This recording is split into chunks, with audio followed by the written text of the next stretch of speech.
بہرحال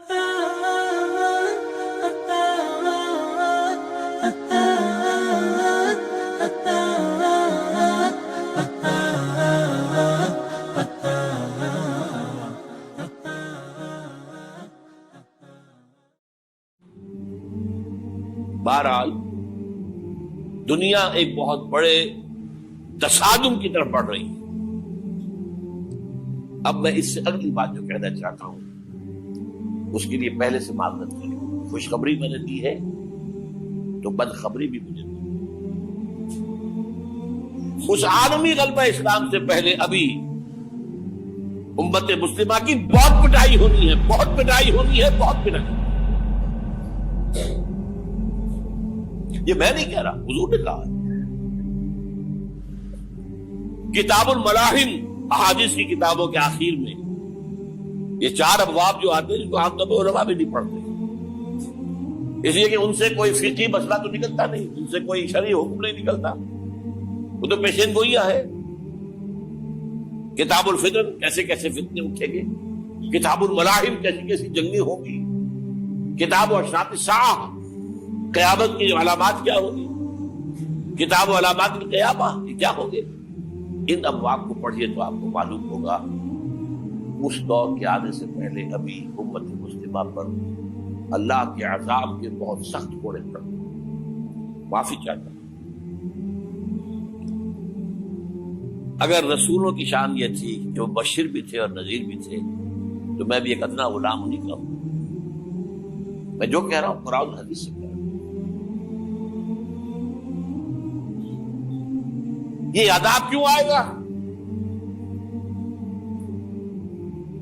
امت مسلمہ بحث کے تو مجموعی اللہ کی نگاہ میں مجرم، بہت بڑی مجرم. کیوں؟ 1 انچ زمین دنیا میں نہیں دکھا سکتی جہاں اللہ کا دین قائم. یہ مذہب ہے، مسجدیں ہیں، حج ہے اور عمرے ہیں، یہ مذہب ہے. دین کہاں ہے؟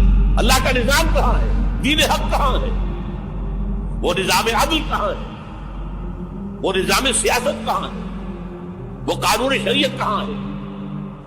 آپ کی ساری معیشت سود کے اوپر ہے، اور سود سے زیادہ بڑا گھناؤنا جرم کوئی نہیں، سود سے زیادہ بڑا گھناؤنا گناہ کوئی نہیں، جس کے بارے میں حضور نے فرمایا الربا 70 جزءا یحوما. 2 حدیثیں ہیں.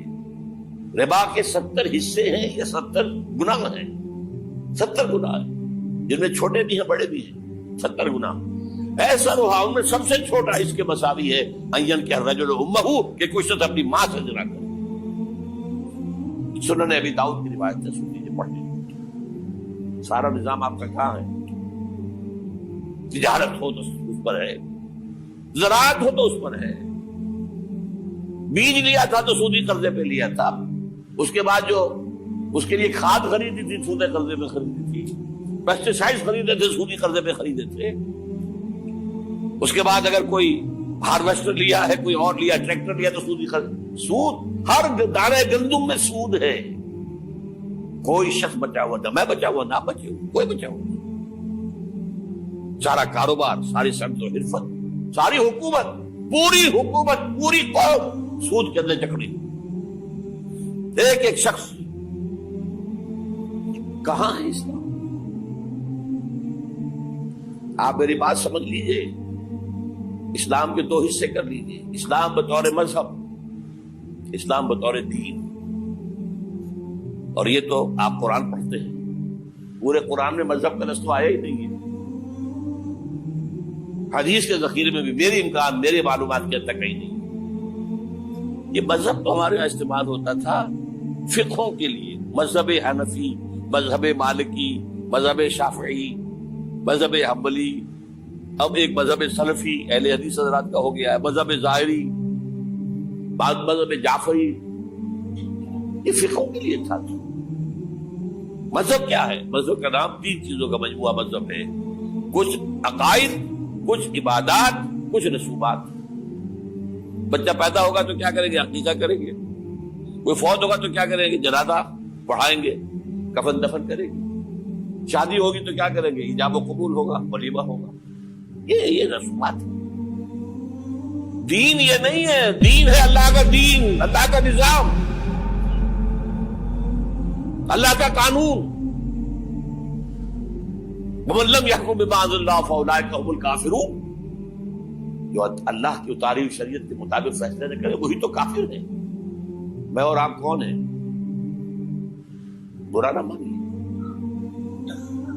فیس دی فیکٹس۔ اور یہ فتویٰ کس کا ہے؟ اللہ کا ہے۔ وَمَن لَّمْ يَحْكُم بِمَا أَنزَلَ اللَّهُ فَأُولَٰئِكَ هُمُ الْكَافِرُونَ وَمَن لَّمْ يَحْكُم بِمَا أَنزَلَ اللَّهُ فَأُولَٰئِكَ هُمُ الظَّالِمُونَ وَمَن لَّمْ يَحْكُم بِمَا أَنزَلَ اللَّهُ فَأُولَٰئِكَ هُمُ الْفَاسِقُونَ۔ تین فتوے ہیں اس مفتی اعظم کے، جو ہماری اتاری ہوئی شریعت کے مطابق فیصلے نہیں کرتے وہی تو کافر ہے، وہی تو مشرک ہے، وہی تو فاسق ناہنجار ہے، باغی۔ یہ ہے امت مسلمہ کا حال۔ اب میں یہاں آپ کو اختصار سے بیان کرتا ہوں حضور کا طریقے انقلاب کیا تھا، اختصار تفصیل سے کتابوں میں دیکھیے۔ نمبر 1، دعوت ایمان بذریعہ قرآن، یتلو علیہم آیاتہ۔ آج جمعے میں میں نے اسی آیت پر تقریر کی، تلاوت آیات، قرآن پڑھ کے سناؤ، قرآن پڑھ کے سناؤ، قرآن پڑھ کے سناؤ۔ کہہ دو وہی تو ہے جس نے تم کو پیدا کیا اور تمہارے کان اور آنکھیں اور دل بنائے، مگر تم کم ہی احسان مانتے ہو۔ کہہ دو کہ وہی ہے جس نے تم کو زمین میں پھیلایا اور اسی کے روبرو تم جمع کیے جاؤ گے۔ کیا یہ کسی کے پیدا کیے بغیر ہی پیدا ہو گئے، یا یہ اپنے آپ کو خود پیدا کرنے والے ہیں، یا انہوں نے آسمانوں اور زمین کو پیدا کیا ہے؟ نہیں، بلکہ یہ یقین ہی نہیں رکھتے۔ تو کیا ہم پہلی بار پیدا کر کے تھک گئے؟ نہیں، بلکہ یہ اثر نو پیدا کرنے کے بارے میں شک میں پڑے ہوئے ہیں۔ اور ہم ہی نے انسان کو پیدا کیا ہے، اور جو خیالات اس کے دل میں گزرتے ہیں ہم ان کو جانتے ہیں، اور ہم تو رگ جان سے بھی زیادہ اس کے قریب ہیں۔ اور کافر انسان کہتا ہے کہ جب میں مر جاؤں گا تو کیا زندہ کر کے نکالا جاؤں گا؟ کیا ایسا انسان یاد نہیں کرتا کہ ہم نے اس کو پہلے بھی تو پیدا کیا تھا جبکہ وہ کچھ بھی چیز نہ تھا؟ سو تمہارے پروردگار کی قسم، ہم ان کو جمع کریں گے اور شیطانوں کو بھی، پھر ان سب کو جہنم کے گرد حاضر کریں گے اور وہ گھٹنوں پر گرے ہوئے ہوں گے۔ وہی زندہ کو مردے سے نکالتا ہے اور وہی مردے کو زندہ سے نکالتا ہے، اور وہی زمین کو اس کے مرنے کے بعد زندہ کرتا ہے، اور اسی طرح تم دوبارہ زمین میں سے نکالے جاؤ گے۔ اور اسی کی نشانیوں میں سے ہے کہ اس نے تمہیں مٹی سے پیدا کیا، پھر اب تم انسان ہو کر جا بجا پھیل رہے ہو۔ اس قرآن کے ذریعے سے دلوں میں ایمان پیدا ہو، یقین والا ایمان۔ دیکھیے، برا نہ مانے، مغالطے میں نہ رہیے، میرے اور آپ کے دلوں میں ایمان نہیں ہے، عقیدہ ہے، عقیدہ ہے، والدین سے ملا ہے۔ یقین والا ایمان کہاں ہے؟ اپنے گریبان میں جھانکیے، اللہ آپ کو توفیق دے۔ کیا مجھے واقعی یقین ہے کہ مجھے مرنے کے بعد جی اٹھنا ہے؟ کیا مجھے یہ واقعی یقین ہے کہ اصل زندگی آخرت کی زندگی ہے؟ کیا مجھے واقعی یقین ہے کہ قرآن اللہ کا کلام ہے؟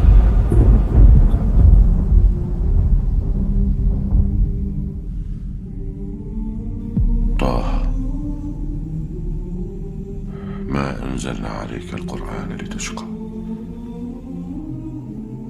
إلا تذكرة لمن يخشى تنزيلا ممن خلق الأرض والسماوات العلى الرحمن على العرش استوى له ما في السماوات وما في الأرض وما بينهما وما تحت الثرى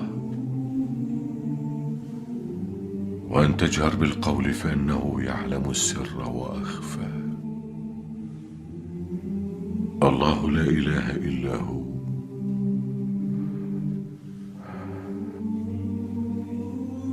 له الأسماء الحسنى۔ ٹٹولی اپنے دلوں کو، اگر یقین ہوتا کہ اللہ کلام ہے تو آپ اس کو سمجھنے کے لیے عربی بھی نہ سیکھ سکتے؟ انگریزی آپ پڑھیں اور پڑھی آپ نے ایسی کہ انگریزوں کو پڑھا دے، کیا نہیں کیا؟ پی ایچ ڈیز کر رہے ہیں، کون کون سے فنون نہیں سیکھے، ڈاکٹر، اتنی عربی نہیں سیکھی۔ تمہارا دعویٰ ہے کہ تمہارا یقین تھا میری کتاب پر، اللہ پوچھے گا تمہارا سلوک کیا تھا میری کتاب کے ساتھ؟ تم نے پڑھا اس کو، سمجھا اسے سمجھنے کے لیے عربی سیکھی؟ نہیں، تو تم جھوٹ بول رہے ہو، تمہارا کوئی ایمان نہیں تھا میری کتاب پر۔ ما آمن بالقرآن من استحل محارمہ، جنہوں نے سود کو اپنے پورے نظام کی جڑ بنیاد بنایا ہو، ان کا ایمان کوئی ہے اللہ پر؟ حضور فرماتے ہیں کہ جس شخص نے حرام کسی شے کو اپنے لیے حلال کر لیا اس کا کوئی ایمان نہیں۔ دوبارہ آج بھی کرنا ہے تو دوبارہ ایمان پیدا کرنا ہوگا، ایمان، عقیدہ نہیں، ایمان، صرف لپ سروس نہیں، اقرار باللسان نہیں، تصدیق بالقلب۔ جو لوگ آئے جن کے دلوں میں ایمان پیدا ہوا پھر ان کا تزکیہ کیا، تطہیر فکر، تصفیہ قلب، تجلیہ روح، تزکیہ نفس، اندر کا باطن دھو دیا قرآن۔ جو بجا در رفت جان دیگر شبد، جان چو دیگر شد جان دیگر شبد۔ یہ قرآن جب کسی انسان کے اندر اتر جاتا ہے، اس کے اندر کی مکمل اوور ہالنگ، مکمل صفائی، دماغ کی صفائی غلط نظریات سے، دل کی صفائی غلط نیتوں سے، غلط ارادوں سے،